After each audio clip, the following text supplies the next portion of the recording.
11 વર્ષ અને 52 દિવસ જ્યાં થયા ભગવાનને ગોકુળમાં, અને ત્યાં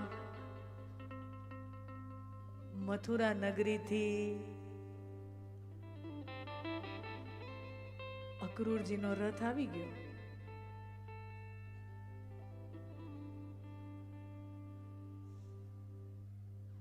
શું એક વ્યક્તિએ આખા ગામને ઘેલું લગાડ્યું? ગામમાં તો અનેકો લોકો હોય, સમાજમાં અનેક લોકો હોય, પણ એક 11 વર્ષનો કિશોર, 11 વર્ષનો નૌજવાન ગામ છોડીને ચાલ્યું જાય અને આખું ગામ ચોધાર આંસુએ રડતું હોય. એ વ્યક્તિએ આખી સમાજને, આખા ગામને પ્રેમ કેટલો કર્યો હશે, પ્રેમ કેટલો આપ્યો હશે. આ દુનિયા છે ને, કોઈ કોઈની પાછળ રોતું નથી. થોડીક વાર એમ થાય, હા વયું ગયું, વિદાય થઈ, પણ આખું ગામ શ્રી કૃષ્ણનો વિરહ સહન ન કરી શકે. અક્રૂરજીનો રથ આવ્યો.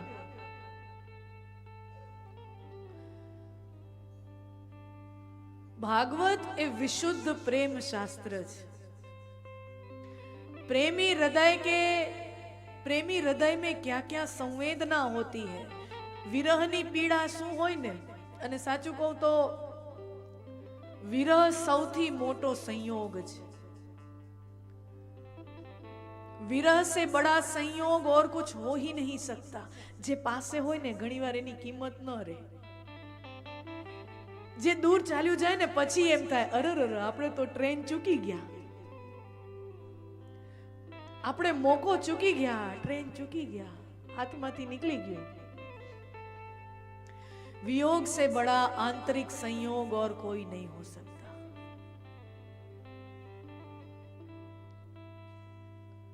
ભાગવત ભગવાનની વિરહમાં ઝૂરતા ભક્તની કથા છે.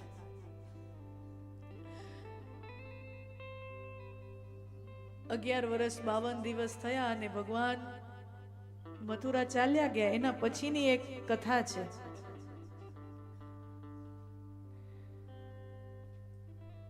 સમય થોડો વીત્યો અને રાધાજી કદંબના વૃક્ષની છાયામાં બેઠા છે.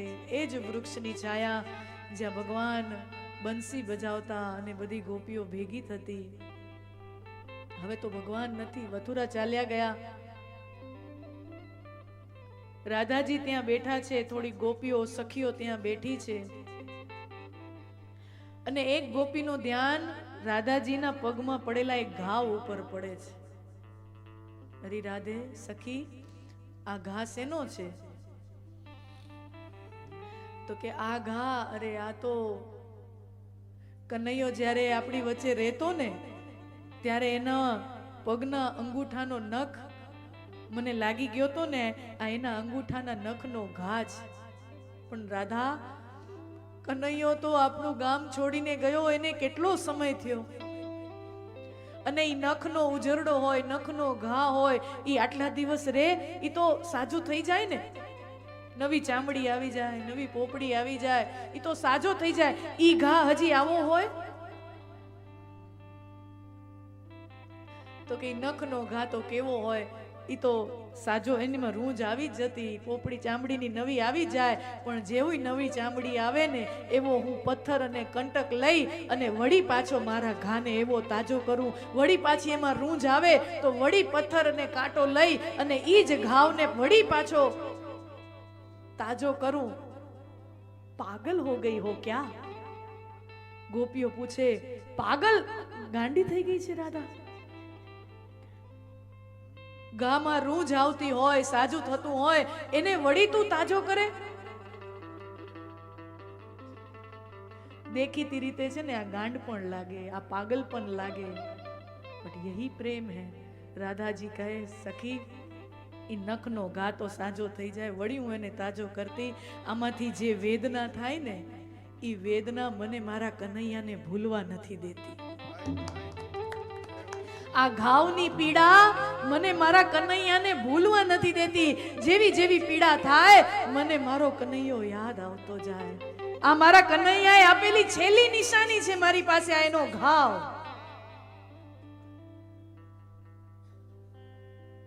આને રૂંઝાવા ન દઉં. આ પ્રેમ છે. આમ પ્રેક્ટિકલ લોકોને છે ને આ સમજાય નહીં. બહુ બુદ્ધિશાળી લોકોને છે ને પ્રેમ સમજાય નહીં. બહુ પ્રેક્ટિકલ રેશનલ પ્રેગ્મેટિક લોકોને પ્રેમ સમજાય નહીં. કારણ કે પ્રેમ છે ને દુનિયામાં બુદ્ધિથી થાય જ નહીં. દુનિયામાં આજ દિવસ સુધી કોઈએ બુદ્ધિપૂર્વક પ્રેમ કર્યો હોય ને એના દાખલા નથી. પ્રેમ હૃદયથી થાય અને હૃદયમાં કોઈ શાણપણ, સમજદારી, ચતુરાઈ હૃદયમાં હોય ને. ये दर्द तूने दिया है तो कोई बात नहीं. ये दर्द तूने दिया है तो कोई बात नहीं. यही वफा का सिला है तो कोई बात नहीं. ये दर्द तूने दिया है तो कोई बात नहीं. किसी मजाल है कि कह दे कोई पागल हमें. किसी मजाल है कि कह दे कोई पागल. કોઈની હિંમત છે મને પાગલ કહેવાની?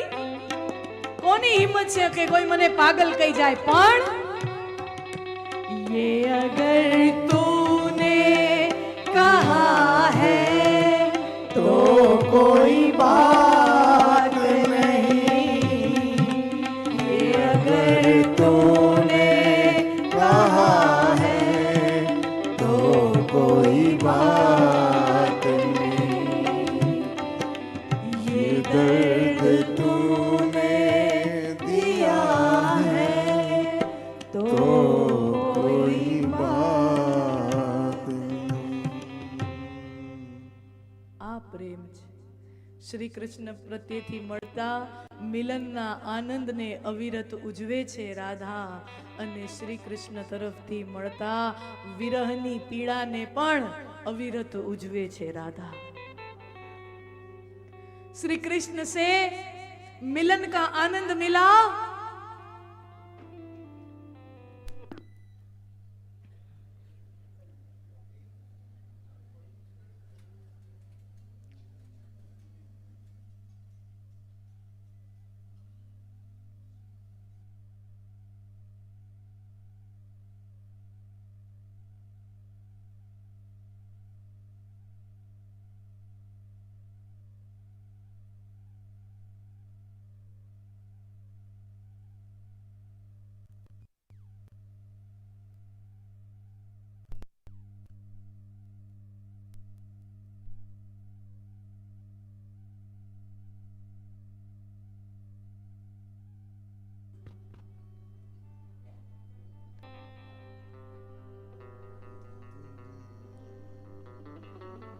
श्री कृष्ण से मिलन का आनंद मिला तो उसका भी स्वीकार है, और श्री कृष्ण से विरह का दर्द मिला तो उसका भी स्वीकार है.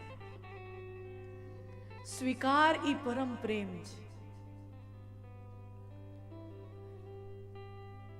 જુઓ, હજી અત્યાર સુધી ગોપીઓ ભગવાન પોતાની વચ્ચેથી ચાલ્યા ગયા ને, હમણાં જ દર્શન કર્યું. ગોપીઓ પાગલ થઈ થઈને પોકાર કરીને ભગવાનને બોલાવે છે, કन्हैया आओ आओ आओ. पागल होकर बावरी होकर गोपियां भगवान को बुलाती हैं, कहाँ चले गए, कहाँ चले गए, आओ आओ. પણ અહીંયા ભગવાન જાય છે ને, અહીંયા ભગવાનને રોકતા નથી. નંદ બાબાએ, યશોદા માએ, કોઈ ગોપીઓએ, કોઈ ગોવાળે, રાધાજીએ ભગવાનને રોક્યાનો દાખલો નથી. અક્રૂરજીનો રથ આવ્યો અને ભગવાન કહીને જાય છે કે હું જાઉં છું યદ ગત્વા ન નિવર્તન્તે. એકવાર જે ચાલ્યો જાય છે એ પાછો ક્યારેય નથી આવતો. હું પણ અત્યારે આ ગોકુળ છોડીને જાઉં છું, પાછો નહીં આવું. પણ કોઈ રોકતું નથી, किसी ने नहीं रोका. यही प्रेम है. પ્રેમી સમજી જાય કે અમારા કરતા આની જરૂરત સમાજને વધારે છે. ધર્મ સંસ્થાપનાર્થાય, આટલા એનું અવતાર કાર્ય બહુ મોટું છે. હજી એને હસ્તિનાપુર જવાનું છે, હજી એને દ્વારકા જવાનું છે, મથુરામાં કંસને મારવાનો, એને બહુ મોટા મોટા કામ કરવાના છે. આ વૈશ્વિક ચેतना છે. कृष्ण एक वैश्विक ऊर्जा है, कृष्ण वैश्विक चेतना है. એને મોટા મોટા કામ કરવાના છે. પ્રેમથી રજા આપી છે. ગોપીઓ પેલા મનાવતી હતી, ભગવાનને બોલાવતી હતી. એ ગોપીઓ એમ કહી દે છે કે ચાલ જા કાના જા.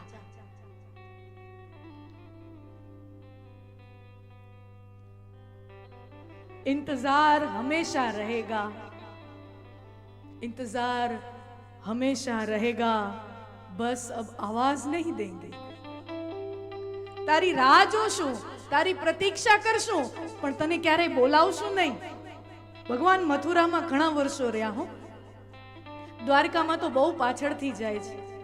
मथुरा में बहुत साल भगवान रहे अने गोकुल ने मथुरामां अंतर केटलुं छे. गोकुल ने मथुरा में कोई अंतर नहीं. अहियां थी पाणो घा करो तो वहां मथुरा नी डेलीए पहुंची जाए. इतना अंतर नहीं है. कोई गोपी दौड़ के नहीं गई, कोई गोवाळ दौड़ीने નથી ગયો કે અમારો ભગવાન અમે જેના વિરહમાં ઝૂરીએ છીએ એને મળવા જઈએ. એક ગોપી નથી ગઈ. प्रतीक्षा करती है. इंतजार हमेशा रहेगा, बस अब आवाज नहीं देंगे. અમે અવાજ કરીએ, અમે પોકાર કરીએ, એને પીડા થાય, અમારા કનૈયાને પીડા થાય કે મારા લીધે મારી ગોપીઓ, નંદ બાબા, યશોદા, રાધાજી મારા લીધે એટલી પીડામાં છે. ઈ જોઈને અમારા કનૈયાને જો પીડા થાય તો ઉસકા નામ લેના હમ છોડ દેંગે. ઉદ્ધવજી આવે છે એક વખત જ્ઞાનનો અહંકાર લઈને. ઉદ્ધવ कृष्ण सखा है અને મથુરાથી ભગવાનનો સંદેશો લઈને ઉદ્ધવ આવ્યા છે. અને અહંકાર કે હું જાઉં અને ગોપીઓને કહું કે આ શું તમે બધા પ્રેમમાં પાગલ થઈને ફરો છો, નિર્ગુણ નિરાકાર પરબ્રહ્મ પરમાત્માની ઉપાસના કરો, આ બધું આ છોડી દો. એમ અહંકારનો ભાવ લઈને, જ્ઞાનનો અહંકાર લઈને આવે છે. પણ એ જ્ઞાની ઉદ્ધવ એનો જ્ઞાનનો અહંકાર, એની પોથીનો અહંકાર, ગોપીઓનો પ્રેમ જોઈ અને ગોપીઓના આંસુમાં તમામે તમામ અહંકાર ઉદ્ધવજીનો ઓગળી જાય છે. જ્ઞાનનો અહંકાર ઉદ્ધવજીનો ઓગળી જાય છે. ઉદ્ધવજી આવ્યા અને નંદ બાબાને મળ્યા, યશોદામાને મળ્યા. માં તારો કનૈયો કુશળ મંગળ છે. એટલે યશોદાના હૈયાને ટાઢક થઈ. માં, મથુરા જાઉં છું, તારે કાંઈ કનૈયાને સંદેશો મોકલવો હોય તો મને આપજે. ઉદ્ધવ, હજી તમે સમજ્યા નહીં. તમે વાતો જ્ઞાનની કરો છો, તમે વાતો અદ્વૈતની કરો છો કે નિર્ગુણ. અદ્વૈત माने हम ब्रह्मस्मि तत्वमसि, मैं ही वो ब्रह्म रूप हूं, मैं ही वो ईश्वर का रूप हूं. तुम बातें अद्वैत की करते हो और तुम जी रहे हो द्वैत में. तुम बातें ज्ञान की बड़ी बड़ी अद्वैत की करते हो, लेकिन तुम द्वैत में जी रहे हो. तुम बोलते हो श्री कृष्ण को कोई संदेशा भेजना है. अरे प्रीतम को पतिया लिखूं जो रेवे परदेश. મારા કાનાને હું સંદેશો લખું, ચિઠ્ઠી લખું. ચિઠ્ઠી તો એને લખાય ને કે જે પરદેશમાં રહેતો હોય, વિદેશમાં રહેતો હોય, ક્યાંક બીજે ઠેકાણે રહેતો હોય, એને ચિઠ્ઠી लिखाય. વાકો કા ચિઠ્ઠી લખું જો ઘટઘટ મેં સમાયો હોય, જે ઘટઘટમાં કણકણમાં લોહીની નસ નસમાં સમાણો હોય, એને તો મેં શું સંદેશો આપું?